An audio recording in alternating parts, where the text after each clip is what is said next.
Hey friends, if you wish to recover accidentally deleted files on your Windows 11 computer, then please watch this video. I will guide you through the process. So open the recycle bin, okay, and then right click on the accidentally deleted file and you can select undo move, or if you wish to restore all items you can do it using this option here, or if you wish to restore the selected option you can select this option, okay.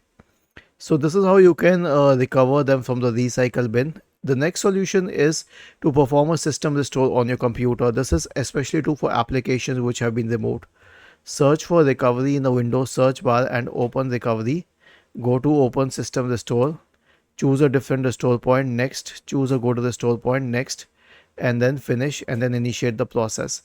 Now, other than this, we have a few third party software products that can help.